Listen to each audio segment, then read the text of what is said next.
ایک ہینڈ گن بھی تھی۔ اس نے زپ والی فل بوٹ پہن رکھے تھے اور باقی ڈاکو اپنے عہدے کے مطابق وردی پہنے ہوئے تھے، کوئی انسپیکٹر، کوئی سب انسپیکٹر اور زیادہ تر سپاہیوں کی وردیوں میں تھے۔ یہ جب جٹھا گاؤں کے قریب پہنچا تو سب سے پہلے باہر کھیلنے والے بچوں کی ان پر نظر پڑی۔ انہوں نے کھیل چھوڑ دیا اور پولیس کا شور مچاتے ہوئے گاؤں کی طرف بڑھے۔ پھولن دیوی نے اپنے رائفل بلند کی اور پہلا ہوائی فائر کیا۔ اس فائر کے ساتھ ہی گاؤں کے چاروں طرف فائر کی آوازیں گونجنے لگی۔ کچھ ڈاکوؤں نے گاؤں کے گرد ٹیلوں اور چھتوں پر پوزیشن سنبھال لی۔ فائرنگ کی آواز کے ساتھ ہی آنن فانن گاؤں کی گلیاں سنسان ہو گئیں اور ایسا سناٹا طاری ہوا جیسے مردوں کی بستی ہو۔ صرف ایک شخص باہر رہ گیا اور وہ مزدور سوہن سنگھ تھا۔ افراتفری اور عجلت کی وجہ سے اس کے گھر والے اسے اٹھا کر اندر نہیں لے جا سکے۔ اس کے گھر والے دروازے بند کر کے اپنے پڑوس کے گھر میں جا گھسے تھے۔ مزدور سوہن سنگھ پر سختہ طاری ہو گیا۔ وہ پھٹی پھٹی آنکھوں سے ان ڈاکوؤں کی طرف دیکھ رہا تھا جو اس کے گھر کی طرف بڑھ رہے تھے۔ وہ تعداد میں 9 یا 10 تھے۔ ان کی داڑھیاں بڑی ہوئی تھی اور چہرے پر بڑبڑیت پائی جا رہی تھی۔ ایک ڈاکو بڑی پھرتی سے ایک مکان کی چھت پر چڑھ گیا اور رائفل بغل میں دبا کر چاروں طرف دیکھنے لگا۔ ایک ڈاکو سوہن سنگھ کی چارپائی کے قریب گیا اور رائفل کی نال اس کی گردن سے لگاتا ہوا بولا، "او لنگڑے، چابیاں نکال۔" باقی ڈاکو اس کی چارپائی کے گرد جمع ہو گئے۔ سوہن سنگھ گڑگڑایا، "مہاراج، میں معذور آدمی ہوں، میرے پاس چابیاں نہیں ہیں۔ ہم تیری بک بک سننے نہیں آئے، جلدی نکال چابیاں۔ میری تلاشی لے لو مہاراج، میرے پاس چابیاں نہیں ہیں۔" اس کے ساتھ ہی ایک ڈاکو تیزی سے گھوما اور رائفل کا بٹ سوہن سنگھ کی پسلیوں میں مارا۔ تکلیف کی وجہ سے اس کی چیخ نکل گئی، کہاں چھپائی ہیں چابیاں؟ ڈاکو نے کہا، "جلدی بول لنگڑے کی اولاد، بھگوان کی سوگند مجھے چابیوں کا کچھ پتہ نہیں، گھر والے ساتھ لے گئے ہیں۔"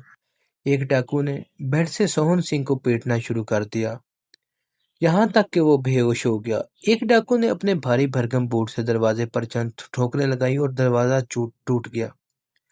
سارے ڈاکو اندر گھس گئے اور چیزوں کو اٹھا کر پٹکنے لگے۔ اسی اثنا میں سوہن سنگھ ہوش میں آ گیا۔ اس کے جسم کے مختلف حصوں میں سخت درد ہو رہا تھا۔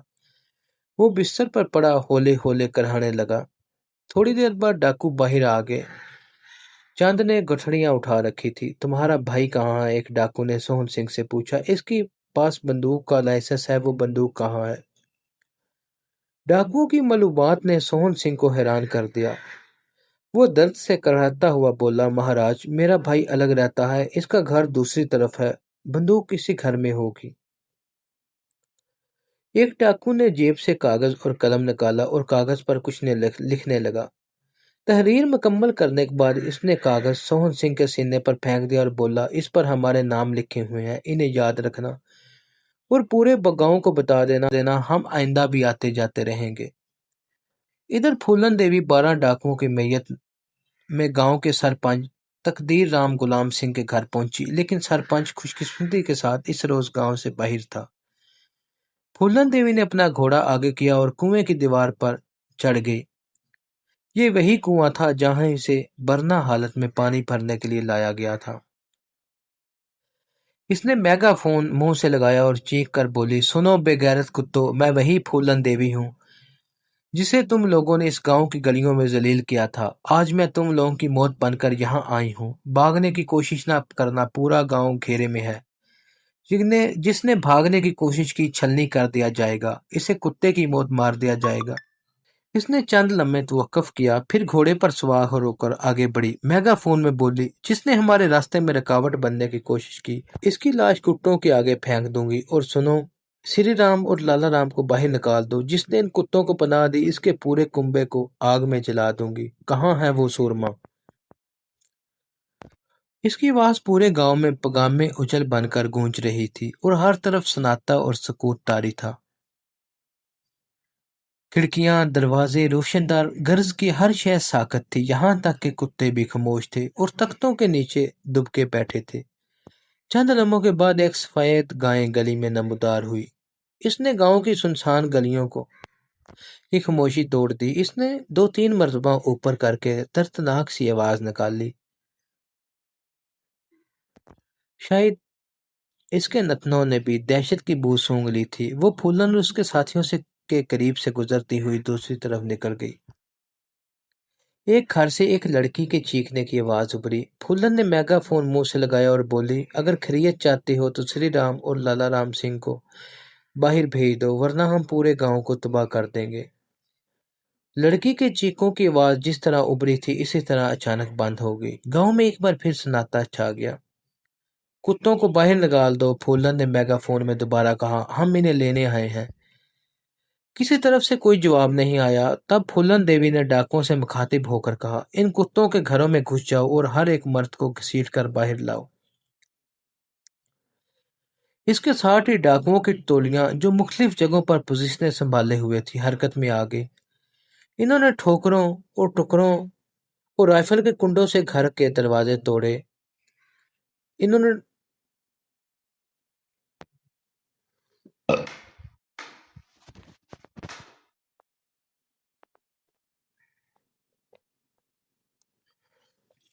پھولن دیوی قہر آلودہ نظروں سے ان کی طرف دیکھ رہی تھی۔ اچانک وہ آگے بڑھی اور چیخ کر بولی، کتوں کی اولادو، مجھے پہچانو، میں وہی پھولن دیوی ہوں جس کا تماشا تم نے ان گلیوں میں کیا تھا۔ آج کون ہے تمہیں مجھ سے بچانے والا؟ میری آنکھوں میں آنکھیں ڈال کر دیکھو۔ کیا تم سمجھتے ہو کہ عورت کمزور ہے؟ اس نے آگے بڑھ کر ایک نوجوان کو ٹھوکر لگائی۔ بولتے کیوں نہیں ہو؟ کہاں ہے وہ سور سری رام؟ اس نے ایک اور نوجوان کو رائفل کا کنڈا مارا۔ منہ کھول دے کمینے، کس گھر میں چھپے ہوئے ہیں دونوں؟ دیوی جی، میں مسکین ہوں، نوجوان نے کہا، مجھے کچھ پتا نہیں ہے۔ تو مسکین ہے؟ تو نے پھولن دیوی کو ان گلیوں میں بے عزت ہوتے ہوئے دیکھا تھا یا نہیں؟ نوجوان کانپنے لگا۔ تلسی رام اٹھا اور ہمت کر کے بولا، دیوی جی، سری رام اور لالا رام یہاں نہیں ہیں۔ ہم نے بہت دنوں سے انہیں نہیں دیکھا۔ پھولن تیزی سے اس کے قریب گئی اور اس کی منہ پر رائفل کا کنڈا مارا۔ تلسی رام کی ناک سے خون بہنے لگا۔ راجندر سنگھ اور سریندر سنگھ خوفزدہ نظروں سے باپ کی طرف دیکھنے لگے۔ وہ اس کی کوئی مدد نہیں کر سکتے تھے۔ پھولن پھر بولی، معلوم ہوتا ہے کہ دونوں کو تو نے کہیں چھپا دیا ہے۔ جس وقت گاؤں کے اندر یہ کارروائی ہو رہی تھی اس وقت بالکن گاؤں سے فرار ہونے کی کوشش کر رہا تھا۔ وہی بالکن تھا جو تھوڑی دیر پہلے لکڑیاں پھاڑ رہا تھا۔ وہ فرار ہو کر سیدھا پولیس کے پاس جانا چاہتا تھا۔ قریب ترین چوکی کھوجا رام پور میں تھی جو وہاں سے 2.5 میل کے فاصلے پر تھی۔ بال سنگھ نے رائفل نکالی اور اپنے گھر کے پچھواڑے سے نکل کر چھپتا چھپاتا گاؤں سے باہر پہنچ گیا۔ ابھی وہ چند قدم ہی گیا تھا کہ کچھ فاصلے پر اسے 2 ڈاکو دکھائی دیے جو وہاں پہرا دے رہے تھے۔ وہ جلدی سے ایک ٹیلے کی آڑ میں ہو گیا۔ شاید ڈاکوؤں نے اسے دیکھ لیا تھا۔ ان کی گولیاں کسی بھی لمحے اس کے جسم کو پار کر سکتی تھی۔ وہ کئی لمحوں تک سانسیں روک کے وہاں بیٹھا رہا۔ پھر اس نے ایک مختلف راستہ اختیار کیا۔ درختوں، ٹیلوں اور کھیتوں کی آڑ لیتا ہوا بالآخر وہ نکلنے میں کامیاب ہو گیا۔ ادھر ڈاکو مردوں کو کھینچ کھینچ کر گھروں سے باہر لا رہے تھے اور عورتوں کی چیخوں کی آواز بدتریج بلند ہو رہی تھی۔ مگر پھولن دیوی ان آوازوں سے ذرا بھی متاثر نہیں تھی، کیونکہ اس کی بے آواز آہیں اب بھی اس کی بستی کی فضا میں بھٹک رہی تھی۔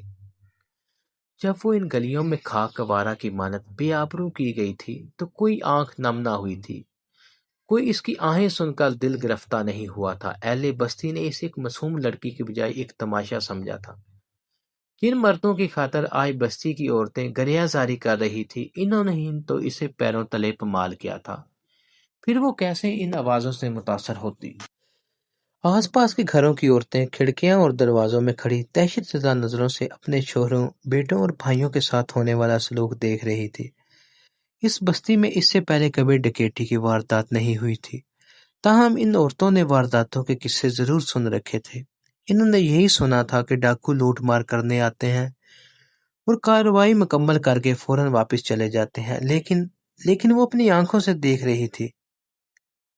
وہ ان سنے ہوئے قصوں سے بہت مختلف تھا۔ یہ ڈاکو کسی جلدی میں معلوم نہیں ہو رہے تھے۔ وہ ان کی آدمیوں کو بے طریق ٹھوکریں اور رائفلوں کے کنڈے مار رہے تھے، حالانکہ انہوں نے یہ سنا تھا کہ ڈاکو صرف اس شخص پر ہاتھ اٹھاتے ہیں جو ان کے کام میں رکاوٹ بننے کی کوشش کرتا ہے، لیکن ان کے مرد بغیر کسی وجہ سے مار کھا رہے تھے۔ ضرور کہیں کوئی گہری گڑبڑ تھی۔ رام اتار چند ٹوٹی پھوٹی بندوقیں اٹھائے ہوئے پھولن دیوی کے پاس پہنچا اور بولا، شری رام اور لالا رام کے گاؤں میں موجود نہیں ہے۔ ہم نے ہر ایک گھر کو دیکھ ڈالا ہے۔ پھولن دیوی نے پیر پھٹکے اور زمین پر تھوکتی ہوئی بولی، پر مخبر نے تو یہی کہا تھا کہ وہ شادی میں ضرور آئیں گے۔ ہم جلدی آ گئے ہیں، رام اتار نے کہا، بارات ابھی تک نہیں آئی۔ اب نہیں آئے گی بارات، پھولن نے کہا، پھر ان لوگوں کی طرف مڑی جو زمین پر بیٹھے اپنی موت کا انتظار کر رہے تھے۔ تم میں سے ہریجن کون ہے؟ بابو رام ہجان ہاتھ جوڑتا ہوا بولا، میں ہوں جی۔ تو ادھر کھڑا ہو جا، پھولن نے اسے حکم دیا۔ بابو رام سمجھا کہ شاید اسے قربانی کا بکرا بنانے کے لیے الگ کیا گیا ہے۔ وہ گڑ گڑایا، دیوی جی غریب آدمی ہوں، مجھ پر رحم کرو۔ منہ بند رکھ بڈھے، پھولن نے اسے ڈانٹا، خاموش کھڑا ہو جا۔ بابو رام کانپتا ہوا ایک طرف کھڑا ہو گیا۔ تھوڑی دیر بعد ڈاکو مزید 3 آدمیوں کو گھسیٹتے ہوئے وہاں لائے۔ ان میں ایک تو راج تھا، دوسرا اس کے مزدور تھے، یہ تینوں بھی ہریجن تھے۔ اگر وہ چند منٹ پہلے وہاں لائے جاتے تو پھولن انہیں بھی معاف کر دیتی، لیکن ان کی بدقسمتی کہ پھولن نے دوبارہ پوچھا ہی نہیں۔ تھوڑی دیر کے اندر گاؤں کے تمام مرد ایک جگہ جمع کر دیے گئے۔ ان کے چاروں طرف تقریباً 2 درجن ڈاکو رائفلیں تانے کھڑے تھے۔ وہ سب کے سب پھولن کے حکم کے منتظر تھے۔ پھولن نے اسیر مردوں کو مخاطب کر کے کہا، تھوڑے دن پہلے ایک ہریجن نے اس گاؤں کے لوگوں کو دعوت پر بلایا تھا۔ جو لوگ اس دعوت میں گئے تھے وہ ایک طرف ہو جائیں۔ تقریباً 24-25 افراد ایک طرف ہو گئے۔ انہیں کچھ پتا نہیں تھا کہ پھولن انہیں الگ کیوں کر رہی ہے۔ جن لوگوں نے اس دعوت میں کھانا کھایا تھا وہ ادھر ہو جائیں، پھولن نے کہا، اور جنہوں نے کھانا نہیں کھایا وہ ادھر ہو جائیں۔ یہ لوگ دوبارہ 2 حصوں میں تقسیم ہو گئے۔ جنہوں نے کھانا کھایا تھا ان کی تعداد 11-12 کے قریب تھی۔ پھولن نے ان میں سے ایک کو گریبان سے پکڑ کر جھنجھوڑا، بولی، کیوں رے سچ بولتا ہے؟ بالکل سچ بولتا ہوں دیوی جی۔ پھولن نے دوسرے کا گریبان پکڑا، تو نے بھی کھایا تھا؟ کھایا تھا جی۔ پھولن نے باقیوں کی طرف اشارہ کیا، ان سب نے بھی کھایا تھا، انہوں نے بھی کھایا تھا۔ جن لوگوں نے کھانا کھایا تھا پھولن ان کی طرف متوجہ ہوئے۔ ایک نوجوان کا گریبان پکڑتی ہوئی بولی، تو نے کھانا کیوں نہیں کھایا؟ نوجوان گھبرا کر بولا، ہریجن کے ہاتھ کا کھانا مہا پاپ ہے دیوی جی۔ پھولن نے ان لوگوں کی طرف مڑی جنہوں نے کھانا کھایا تھا۔ سنا تم لوگوں نے ہریجن کے ہاتھ کا کھانا پاپ ہے، پھر تم لوگوں نے کھانا کیوں کھایا؟ سب بھگوان کے بندے ہوتے ہیں، ایک نے کہا، مہا پاپ تو کسی کے دل دکھانے سے ہوتا ہے، بندے بھی بھگوان کے اور اناج بھی بھگوان کا۔ پھولن نے چند ڈاکوؤں کو بلا کر کہا، ان لوگوں کے ساتھ جا کر ان کے گھروں کو دیکھو اور ان کا جو مال لوٹا ہے وہ واپس کر دو۔ سب کو بتا دو کہ ان کے گھر والوں کو کچھ نہ کہا جائے۔ وہ ڈاکو ان 11 آدمیوں کے ساتھ لے کر ان کے گھروں کا پتہ کر کے واپس چلے گئے۔ پھولن دیوی نے باقی لوگوں کو موقع پر موجود ڈاکوؤں کی تحویل میں چھوڑا اور گھوڑے پر سوار ہو کر بستی میں ہونے والی کارروائی کا معائنہ کرنے لگی۔ اس کے پیچھے 3 گھوڑ سوار ڈاکو تھے، جن میں ایک ڈی ایس پی کی وردی میں تھا اور 2 انسپکٹر کی وردی میں۔ جیسا کہ پہلے بتایا جا چکا ہے کہ پھولن اس وقت ایس پی کی وردی میں تھی۔ گاؤں میں یہ بات مشہور ہو چکی تھی کہ ڈاکوؤں کی کمان پھولن دیوی کے ہاتھ میں ہے۔ ایک گلی میں چند ٹھاکر عورتیں روتی ہوئی اس کے گھوڑے کا راستہ روک کر کھڑی ہو گئی اور اس کی منت سماجت کرنے لگی۔ تم کس لیے روتی ہو؟ پھولن نے پوچھا۔ ہم اپنے مردوں کے لیے روتی ہیں، ایک عورت نے کہا۔ لوٹ مار تو نے کر لی ہے، ہمارے آدمیوں کو کیوں پکڑ رکھا ہے؟ پھولن گھوڑے سے نیچے اتر آئی اور ایک عورت کا بازو پکڑ کر بولی، تجھے وہ دن یاد ہے جب 2 کتے مجھے اس گاؤں کی گلیوں میں ہانک رہے تھے؟ اس دن تو مجھے اس گاؤں کے کسی گھر سے رونے کی آواز نہیں آئی تھی۔ تیرے مرد اس دن کہاں گئے تھے؟ پھولن دیوی، میں تیرے آگے ہاتھ جوڑتی ہوں، پچھلی باتیں بھول جا، ہم پر رحم کر۔ پھولن نے اسے دھکا دیا اور گھوڑے پر سوار ہو گئی۔ جو کچھ میرے ساتھ ہوا ہے وہ میں نہیں بھول سکتی، اور جو کچھ اس بستی کے ساتھ ہوگا یہ لوگ بھی نہیں بھولیں گے۔ اس نے گھوڑے کو ایڑ لگائی اور آگے بڑھ گئے۔ اسے دیکھ کر عورتیں گھروں سے نکل آئی، کوئی ہاتھ جوڑ کر اور کوئی اس کے پیر چھو کر رحم کی بھیک مانگ رہا تھا، لیکن پھولن ان کی طرف دیکھے بغیر گمبھیر چہرے کے ساتھ آگے بڑھ رہی تھی۔ اس کے چشمے تصور اس مظلوم لڑکی کو دیکھ رہے تھے جو شام کے دھندلے میں ان کچی گلیوں میں لڑکھڑاتی ہوئی چل رہی تھی۔ اس کے حواس سن ہو چکے تھے، بال بکھرے ہوئے تھے اور آنکھوں کے گرد ہلکے پڑ چکے تھے۔ وہ ایک نیم جان تھی۔ اس کے جلوس میں شیطانی کہہ کے گونج رہی تھی۔ عورتیں دروازے اور کھڑکیاں اور دیواروں کے اوپر سے اسے دیکھ رہی تھی۔ بہت سی آوازیں یہ کہتی سنائی دے رہی تھی، یہ ڈاکو ہے، یہ ظالم ہے، یہ خطرناک ہے، اسے مارو اور اسے خوب مارو۔ پھولن دیوی کی آنکھوں سے آنسو روا ہو گئے۔ آج اس کا جی چاہ رہا تھا کہ دھاڑے مار مار کر روئے اور اپنے آنسوؤں کے سیلاب سے پوری بستی کو غرق کر دے۔ یہ ان بے بسی کے دنوں کے رکے ہوئے آنسو تھے جب ظالموں نے اس کی فریاد کا بھی حق چھین لیا تھا۔ اسے یوں محسوس ہو رہا تھا کہ وہ لڑکی جس بستی کی گلیوں میں گھسیٹا اور پمال کیا گیا تھا کوئی اور تھی، اور یہ لڑکی جو آج کھورے پر فاتحانہ انداز میں سوار ہے کوئی اور ہے۔ اس کے آنسو اپنے لیے نہیں تھے بلکہ اس لڑکی کے لیے تھے جسے جابر جگیردار